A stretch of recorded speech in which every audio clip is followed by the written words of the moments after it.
Seguimos aquí en Radio del Buen Aire, pasaban las noticias, 3 minutos de la 1 de la tarde, 24 grados de temperatura, se viene la lluvia, cambio climático, de modo que hemos entrado en el momento de la radio que más disfruto, que es cuando hablamos de teatro. En las últimas temporadas se ha dado realmente una muy fuerte revalorización de su obra, desde ese trabajo que se hizo en el Cervantes, el circuito off de un informe sobre la banalidad del amor, Guayaquil, Tierra del Fuego, Crónica de un secuestro y, e Interview. Realmente su figura está teniendo un peso muy importante, no solamente en Argentina, sino también en el exterior. Lo tenemos telefónicamente a un gran dramaturgo, periodista, cronista de guerra. ¿Qué tal? ¿Cómo estás, Mario Diamen? Leandro desde este lado. ¿Qué tal, Leandro? ¿Cómo te va? Buenos días. Buenos días. Hablaba de la revalorización de tu obra y coincide justamente que en esta temporada teatral de Buenos Aires se están dando 3 puestas. Estoy hablando de Tierra del Fuego, claro está, de Citas Ciegas. Algo que uno advierte en tu obra es, siempre escoges figuras muy importantes, sobre todo en Tierra del Fuego te metes con el conflicto palestino-israelí. ¿Desde qué lugar te motivan estos hechos para que decanten en una obra de teatro? Bueno, yo supongo que como no escribo teatro para ganarme la vida, lo que hago es realmente tratar de explorar mis preocupaciones, las cosas que me resultan fundamentales, los problemas que me han acosado durante un tiempo y darles un tratamiento dramático. Y esto es lo que de alguna manera me lleva a elegir a veces figuras históricas o situaciones importantes. Me parece también que es lo único que vale la pena. Yo disfruto, en general, disfruto un teatro del cual salgo pensando, reflexionando, considerando y en consecuencia trato de que el mío lo refleje de la misma manera.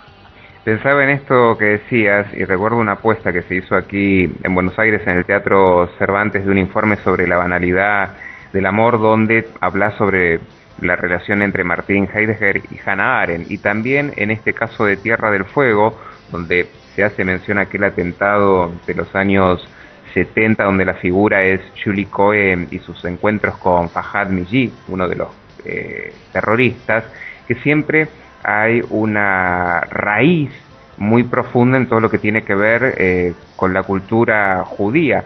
Y pienso en vos, que no solamente fuiste cronista de guerra, sino también que fuiste soldado. ¿Desde qué lugar es tu mirada en estos textos?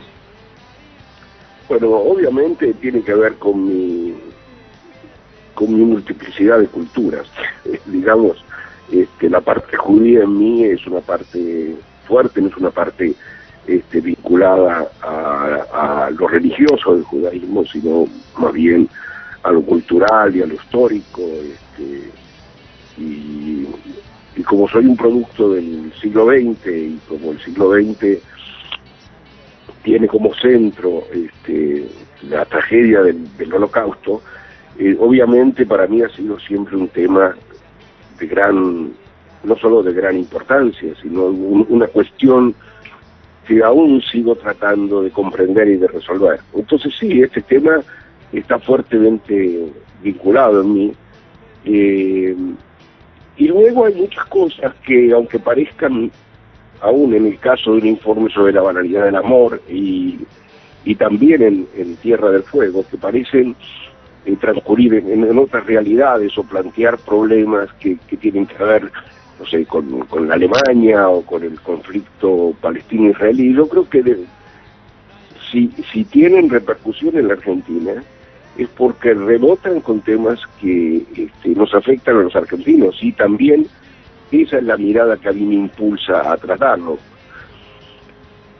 Entonces creo que, y eso no solo pasó en la Argentina, pasó también en países como Venezuela o como México o como Uruguay, donde un informe sobre la banalidad del amor tuvo inmediatamente una relación, una correlación con los problemas que afectan a las respectivas sociedades. Tal cual, además. Y yo creo que eso es lo que estoy buscando cuando trato estos asuntos. Te decía que además pienso que la universalidad que plantea tu texto hace que cualquier espectador en diferentes lugares del mundo se sienta identificado. En Tierra del Fuego me llama la atención cómo surge este texto en vos, porque es a partir de un documental, es el disparador para que vos decidas meterte con este tema y llegás hasta la protagonista que hoy día es directora de cine, ¿o estoy equivocado?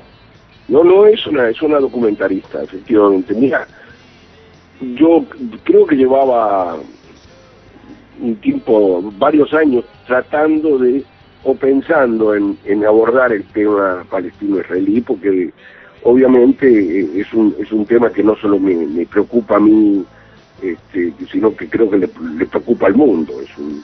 Es un tema importante, grande, es una crisis que siempre se desborda sobre otras situaciones mundiales, y bueno, era un tema que me preocupaba y que buscaba una manera de trasladarlo a un hecho dramático.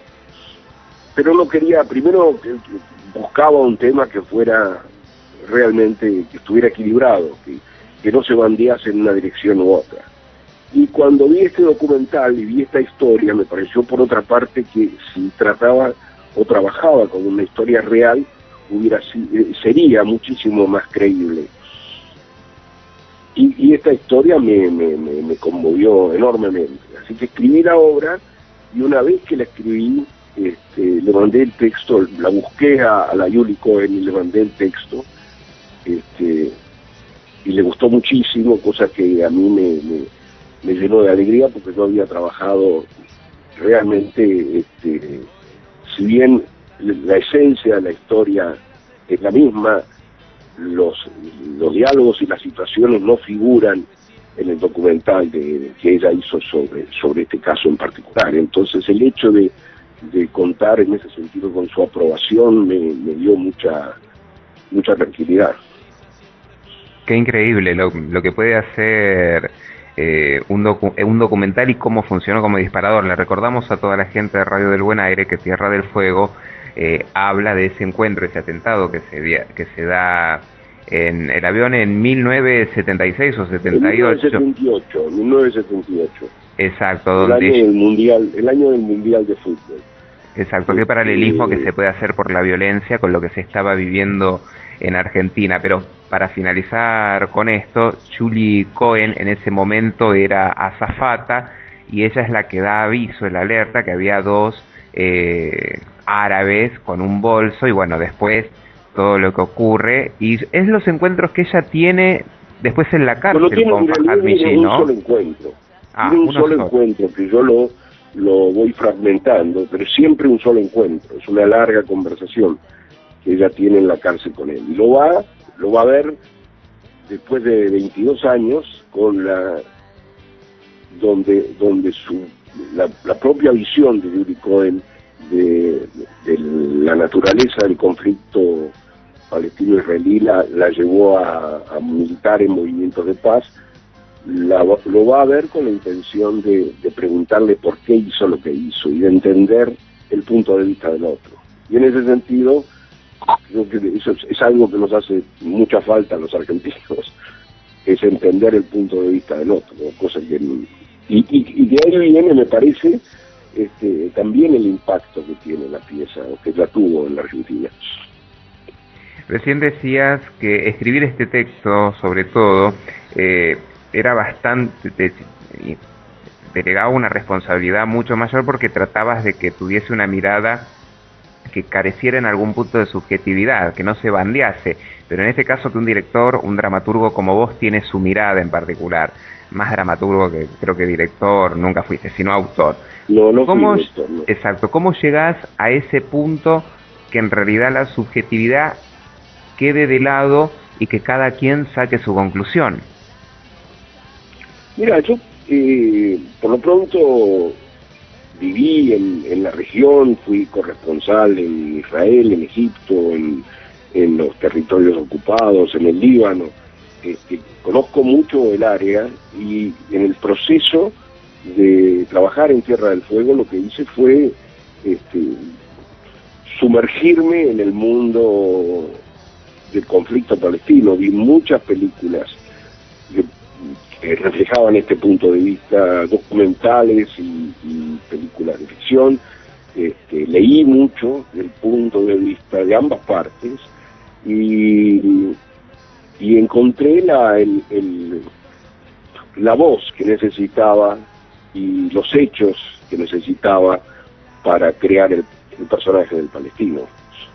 Y al mismo tiempo tenía gran familiaridad con la otra parte, con las otras posiciones, y creo que, pues mi preocupación era realmente que la percepción de la verdad saltara en cada escena de un lado al otro, que uno escuchase a uno y dijera, este tiene razón, y luego escuchaba al otro y dijese, también tiene razón, que es la naturaleza de este conflicto.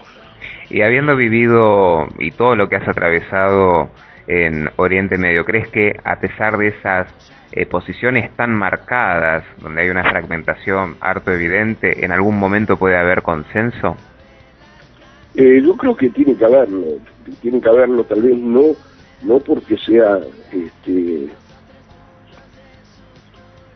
porque beneficie particularmente a una parte o a la otra, sino porque es un conflicto que perturba al resto del mundo, y que las presiones para que haya una solución son muy grandes. En este momento hay muchas amenazas de boicot dentro del mundo de Europa occidental, de boicot a Israel si no se llega a alguna forma de arreglo, y creo que finalmente ambas partes, los israelíes y los palestinos, pero particularmente los israelíes, van a tener que comprender que no tienen otra salida sino la de permitir la creación de un Estado palestino y llegar a un acuerdo de paz.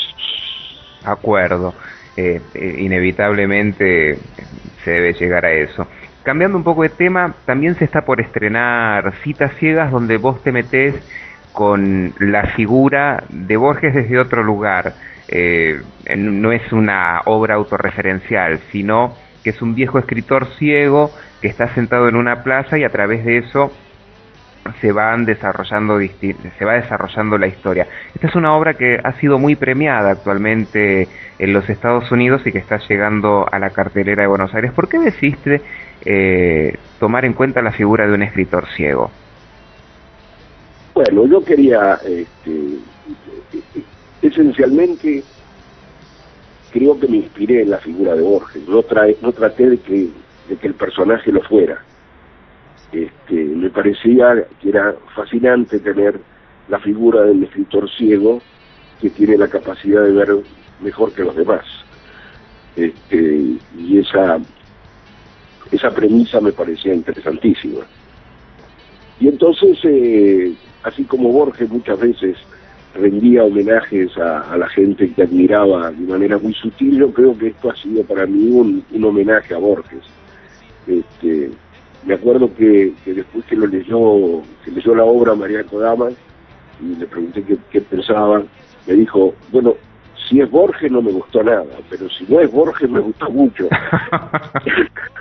Y yo le dije, no, quédate tranquila, María, que para mí nunca fue Borges, es un personaje inspirado seguramente por mi admiración por Borges. Es una obra que se dio en casi 20 países, ha tenido realmente un gran éxito en todas partes, y yo tengo muchísimo entusiasmo por esta nueva versión que dirige Luis Agustoni. La gente que pudo ver ensayos me dice que está saliendo magníficamente.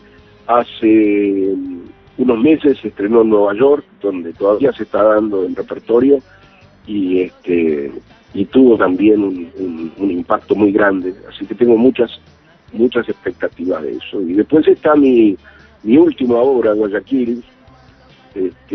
El encuentro no el encuentro, sino esa relación entre Bolívar y San Martín, y también cómo era el contexto de cada uno de los dos con sus relaciones personales. Sí, yo creo que creo que va a llamar mucho la atención, porque es un poco un juego intelectual con ese encuentro.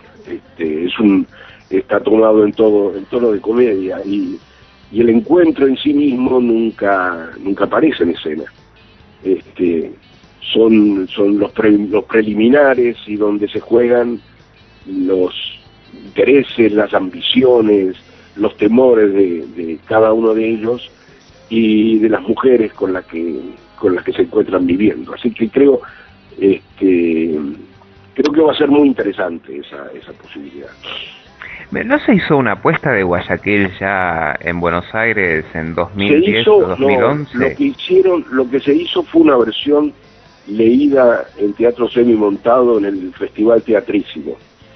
Claro, sí, algo recuerdo. Sí, que también dirigió Manolo Yerbabni. Fue una forma de probar cómo funcionaba la obra con el público, y tuvo esa presentación tuvo una enorme repercusión. La verdad que fue muy exitosa y fue lo que los impulsó a decir sí, hay que hacerlo cuanto antes, y por fin, por suerte, se está por estrenar con un elenco estupendo. Así que yo viajo a Buenos Aires voy a estar ya el 8 de marzo, así que voy a tener la posibilidad de ver las 3 obras. Le recordamos a la gente que vos vivís hace ya bastantes años en Estados Unidos, en Miami o en la Florida. Bueno, en Miami. En Miami, exacto. Florida.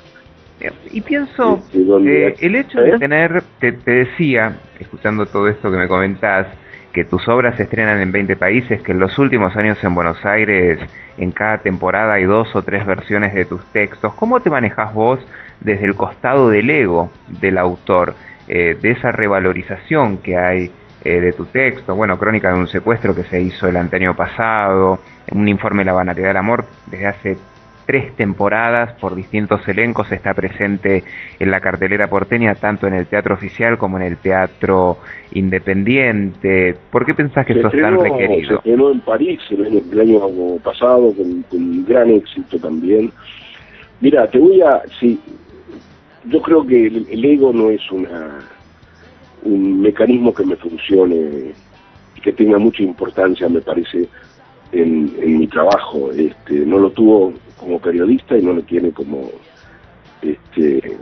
autor teatral, no porque esté desprovisto de eso, sino porque creo que tengo una percepción bastante realista de lo que son las oportunidades. Y entonces no me parece que el hecho de que hoy estén por estrenar 3 obras mías signifique que de aquí en más mi ascenso va a ser meteórico. Es muy probable que después de que estas 3 obras se estrenen, puede muy bien suceder que tenga grandes dificultades para estrenar la siguiente. Y esta percepción de la realidad y de la verdadera importancia, la verdad que me acompañó siempre en mi carrera y me permitió que no me engañara en cuanto a cuán importante somos las personas. La importancia sube y baja relativamente, y si uno no se da cuenta de esto, se engaña, se daña. Y yo tengo una gran agradecimiento de tener estas oportunidades. No me parece que sea algo que venga de por sí, que algo que me merezca y un reconocimiento repentino. Me siento muy agradecido de que esto se esté produciendo y que pueda estrenar mis obras y que pueda seguir escribiendo. Y además creo que el éxito, porque realmente el éxito es del texto, independientemente que luego la gente vaya o no al teatro, que por suerte está yendo. Creo que la construcción psicológica que haces de los distintos personajes, bueno, en un informe sobre la banalidad del amor, ese encuentro entre Martín, Heidegger y Hannah Arendt, y cómo van viviendo esa historia de amor a través de los tiempos, con sus desilusiones, con esa mentira aparente que Martín desconocía, y cómo le da forma a los personajes, desde qué lugar se empiezan a concebir. Y me parece que ahí, y también en las otras obras, están muy marcadas las personalidades de los personajes, y también está la sabiduría de quien dirige en darle vida a través de los actores. ¿Por qué te metes con estos personajes en cuestión, independientemente de la temática que tratan o cómo se puede asociar con diferentes episodios de la historia universal o contemporánea. Bueno, te voy a confesar que en realidad no lo sé muy bien, porque creo que la primer aproximación a un personaje importante fue Citas Ciegas, donde, como te digo, trabajaba un poco bajo el impacto de recrear un escritor con características similares a Borges. Y ya eso, como yo sabía que la relación que hiciera la gente con el personaje era inevitable, me planteaba ponerme a la altura de un personaje de esa magnitud. Y después de eso me fue yendo un poco el miedo. Claro, pensar en mentes como la de Heidegger o la de Hannah Arendt es un desafío que te asusta, pero como la visión que yo elegí en la obra era la visión de la vida íntima de estos dos personajes, y yo creo que en la vida y en el dormitorio la gente se comporta de manera muy similar, no hace discurso filosófico, y yo también lo estaba evitando eso. Entonces es como que estos personajes te ayudan a comunicar ideas más importantes y más profundas, que si fuese tratara meramente de una relación entre dos personajes desconocidos. Creo que la importancia de los personajes te permite enfatizar el tema que estás planteando en el texto. Y lo mismo me pasa con Guayaquil, donde estoy trabajando con dos figuras como son Martín y Bolívar, pero lo estoy haciendo desde un ángulo absolutamente despojado de solemnidad. Y además que en todos los casos también está tu beta de periodista, porque evidentemente hay un gran trabajo de investigación desde el momento que surge ese disparador que te lleva a escribir la obra. Me comentabas que tuviste como una devolución de parte de Julie Cohen en el caso de Tierra del Fuego. En cuanto a un informe sobre la banalidad del amor, ¿has tenido algún tipo de evolución de algún familiar o descendiente de Heidegger o Arendt? No de familiares, pero por ejemplo, y te confieso que yo presento estas cosas con un gran temor de que venga alguien y me diga, no, usted está equivocado, estos personajes nunca han sido así. Y tenés razón cuando decís que mi parte periodística me lleva a una obsesión investigativa, tratando de, aunque estoy trabajando situaciones de ficción, tratando de no equivocarme. Pero se hizo una lectura de un informe en la Universidad del Estado de Nueva York, donde después de la lectura hubo un panel donde hubo algunos de los más importantes expertos en Heidegger y en Hannah Arendt. Y yo confieso que fui a ese panel con el más absoluto terror. Y salí bastante bien parado, les gustó mucho, no les pareció que yo hubiera cometido ningún error grande, que hubiera tergiversado cosas, más allá de lo que la obra tiene de imaginación y de ficción. Y después vino la película de Margareta von Trotta, que también fui a ver en estado de terror, porque tengo una gran admiración por ella como directora, y ver cómo ella trataba el tema de Hannah Arendt, y encuentro que yo no sé si viste esa película, pero las 2 o 3 escenas que coinciden con las escenas que plantean la obra son de naturaleza muy similar. Tal cual. Y finalmente el estreno en París, donde Heidegger ha sido una figura de enorme influencia en toda la camada de filósofos que emergieron en Francia después de la Segunda Guerra Mundial. La repercusión fue realmente extraordinaria. Yo ni remotamente me esperaba tener, no sé, deben haberse publicado 30 críticas, todas exultantes respecto de un informe. Así Creo que eso, en términos de rebote, ese rebote para mí fue muy importante.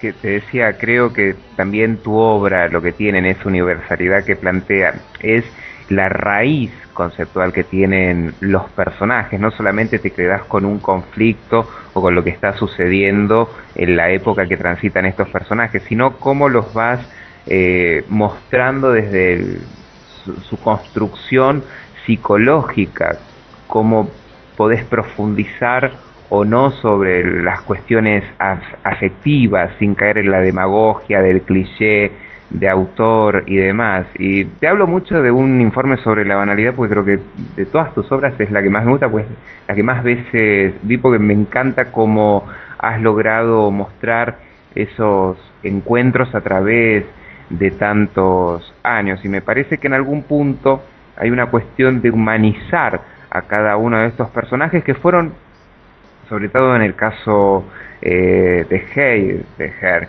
muy cuestionado en su momento, él aparentemente desconociendo lo que estaba pasando en Alemania y defendiendo en un primer momento la causa nazi. Bueno, fíjate que yo no creo que él haya desconocido, tampoco creo que haya sido muy inocente. Creo que su participación fue realmente muy penosa. Pero un autor tiene y lo mismo me pasa, por ejemplo, con el personaje del terrorista en Tierra del Fuego, John de Michi. Como persona no me identifico con lo que él ha hecho, pero como autor tengo la obligación y la única posibilidad es de meterme en su piel y entender cómo funciona. Y si uno no lo hace, crea un mamarracho de personaje, es un personaje que responde a lo que el autor quiere decir como mensaje, y eso no me parece que produzca un teatro muy interesante. Entonces, esto que vos notás y que yo te agradezco que me lo digas, de la construcción de los personajes, es el resultado de que uno no puede escribir sobre Heidegger si no lo ama y lo entiende mientras el personaje está siendo gestado, y lo mismo con todo lo demás. Yo cuando escribía sobre Hassan, el personaje de Tierra del Fuego, era él, y pensaba y sentía las cosas que alguien puede sentir en una circunstancia así, creciendo en un campo de refugiados, sintiendo las injusticias que se cometieron con su pueblo, sintiendo de pronto el significado que podía tener para él haber sido elegido para llevar adelante una misión. Uno tiene la obligación, y en realidad más que obligación es la única manera, tiene que ponerse en el lugar de ese personaje y dejarlo en libertad de que ese personaje se maneje y se exprese como realmente es. Me parece que ese es el trabajo de un autor teatral. Te escuchaba decir esto y lo que como persona, ¿no? Sí, que hay muchas cosas que Hannah Arendt no supo de Heidegger, porque murió antes de que esa información saliera a la luz. Heidegger denunció colegas, tuvo una posición realmente muy desagradable. Pero en el proceso de construcción de la obra, Heidegger era... Yo tenía que darle al personaje su propia explicación. Y creo que lo lograste, porque en algún punto lo humanizaste, un tipo muy cuestionado. Mira, recién teníamos un pequeño delay, te quería preguntar, el hecho de que hayas sido soldado y cronista de guerra también supongo que te ayuda a la construcción psicológica de estos personajes desde otro lugar, sobre todo cuando le tenés que dar vida a través de tu texto a un terrorista como Fahad Michi, o en el caso de Heidegger, ver un tipo que participó del nazismo y que él decía desconocer algo que es evidente que no era así, o mismo en Crónica de un secuestro. Me parece que esa visión, esa experiencia de vida también te ha ayudado y que ha logrado que el público lo entienda desde otro lugar. Por eso Pero esa devolución. Quiero aclararte una cosa. Uno no tiene que ir muy lejos para entender a estos personajes, porque los hemos tenido a todos en Argentina. Claro. Hemos tenido gente que pasó por la dictadura militar diciendo después: yo no sabía lo que estaba pasando. Hemos tenido terroristas en Argentina. He escuchado como durante mi época de trabajo como periodista en esos años, en la opinión, que tienen que ver, claro, que tienen que ver con todo eso que yo estoy contando en Tierra del Fuego. Es más, yo en la construcción de Hassan utilicé muchas de las memorias que yo tenía de gente que se había metido en el terrorismo y en la lucha durante el tiempo de la dictadura.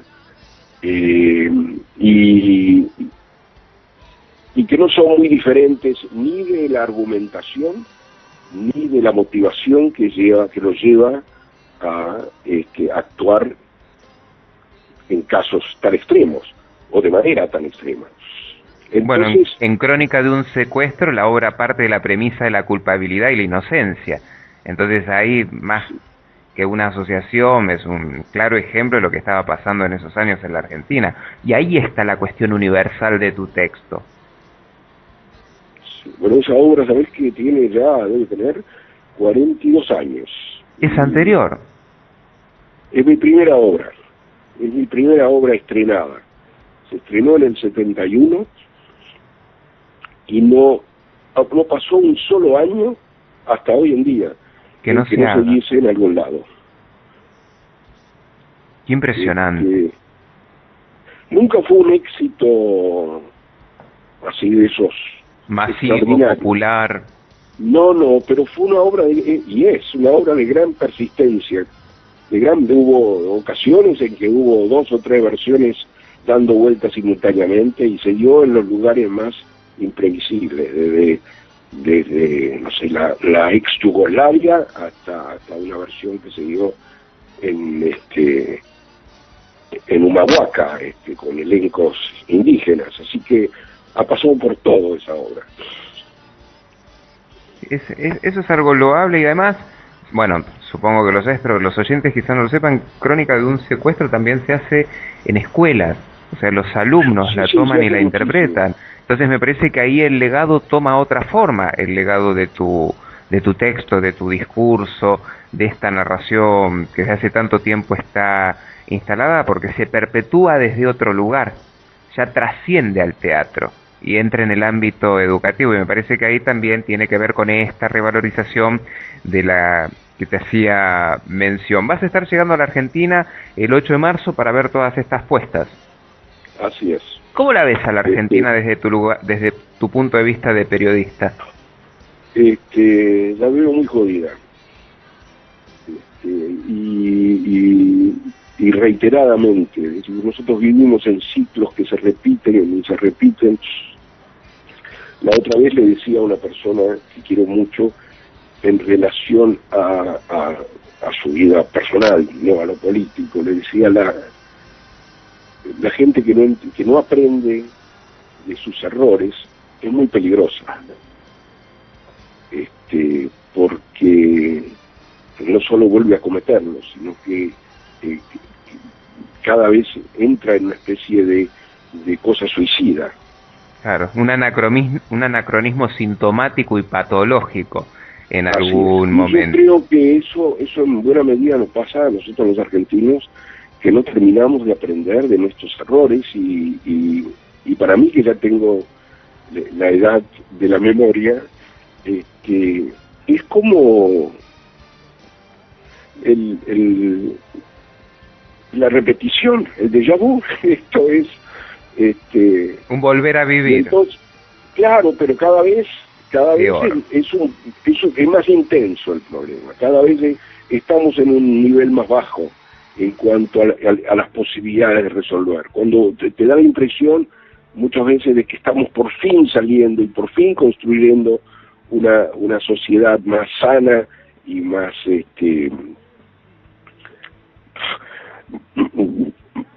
más aceptable del punto de vista de las posiciones, y no extrema, y de pronto empezás a descubrir que detrás de eso emerge estos fantasmas del pasado, repitiendo los mismos discursos, las mismas, como si fueran novedades, ¿no?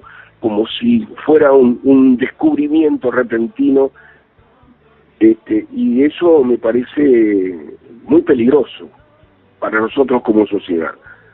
Me parece muy peligroso que no se entienda que si algo no se puede manejar ni contener en la economía, porque está repleta la historia del mundo de ejemplos en ese sentido, y volvemos a caer en esto, desde el viejo proyecto de Perón de combatir el agio y la especulación, a la repetición de estas cosas que pueden tener buenas intenciones, pero que se sabe positivamente que no dan resultados. Entonces, es muy perturbador, pero a lo mejor es la fuente de nuestra creatividad artística. A lo mejor somos como somos, y imaginativos y creativos, porque vivimos en una sociedad donde no se puede sobrevivir si uno no es imaginativo y creativo. Tal cual. Es algo que llama poderosísimamente la atención de cómo somos los argentinos, y eso que vos decías de repetir problemas que aparentemente parecían solucionados y que son recurrentes. Y si analizamos los últimos 45 años de historia argentina, es increíble ver que una y otra vez tropezamos con la misma piedra, pero bueno, ellos están en el poder y sabrán cómo resolverlo. Bueno, ellos están en el poder porque nosotros los ponemos en el poder. Claro. No es que sean, pero viste cómo mutan en algunos casos. Sí, mutan para los que no, como te digo, para los que no tienen, no valoran la memoria, porque en realidad no mutan. Yo no creo que el discurso venga disfrazado, de ninguna manera. Creo que el discurso, hace años, en una entrevista, todavía estaba Kirchner en el gobierno, en una entrevista que me hicieron por radio, le decía que, no sé, describía un poco los síntomas que vería, y decía, estamos volviendo al setentismo, con el mismo lenguaje, con las mismas premisas, con las mismas divisiones, excepto que estos no son los años 70, y que las fuerzas que actúan y que están no son las mismas fuerzas. Los países no se congelan, y algunos discursos tienen esa impresión de que la oligarquía es siempre la oligarquía, el pueblo es siempre el pueblo, y es una gran mentira eso, porque no es así.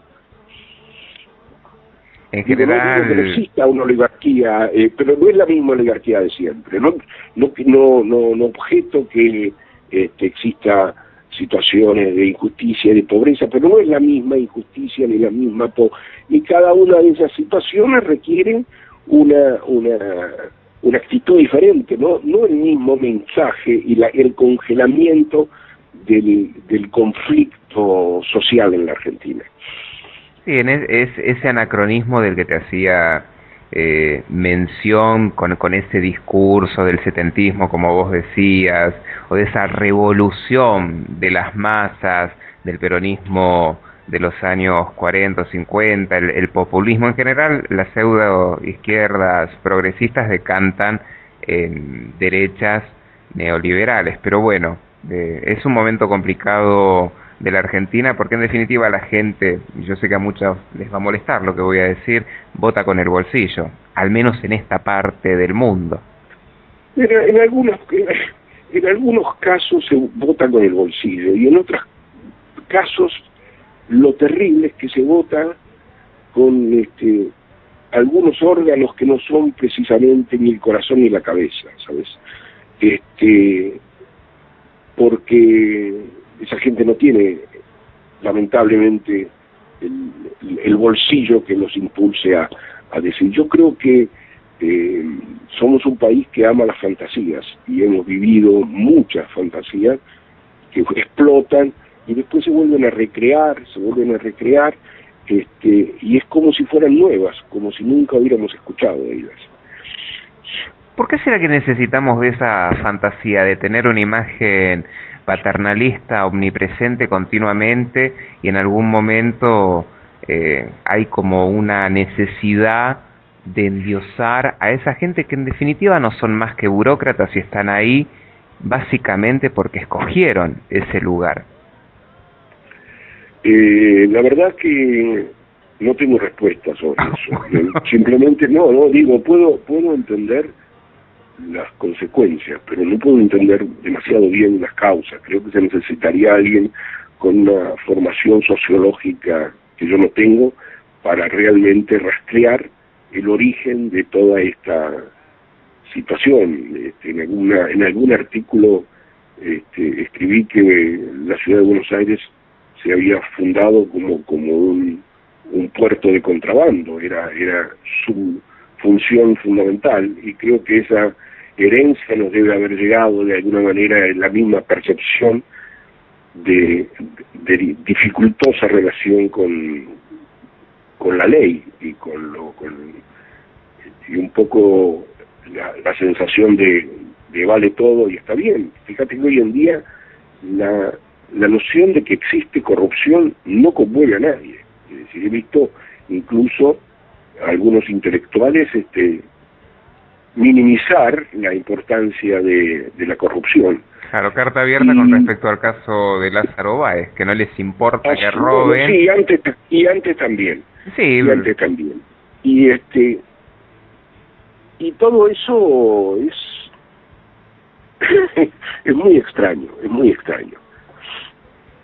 Pero como te digo, a lo mejor esa es la fuente de nuestra imaginación y nuestra creatividad. Fíjate que Buenos Aires es hoy en día una de las ciudades, probablemente junto con París, con mayor actividad teatral en el mundo. Me parece, creo que no existe ciudad en el mundo que tenga por fin de semana 400 obras de teatro. Bueno, París tiene.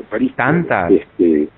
Sí, pero bueno, no es una competencia. Ufanémonos del teatro que es argentino, que en algo tenemos que ser primeros en algún momento. Así es, bueno, pero es realmente notable, y además la gente es muy creativa en la Argentina, así que esta es un poco la compensación de la pobreza intelectual de nuestra clase política, que es profunda pobreza intelectual.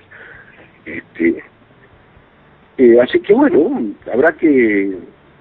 será por eso que me dediqué al teatro y no me dediqué a la política, porque me parece más entretenido.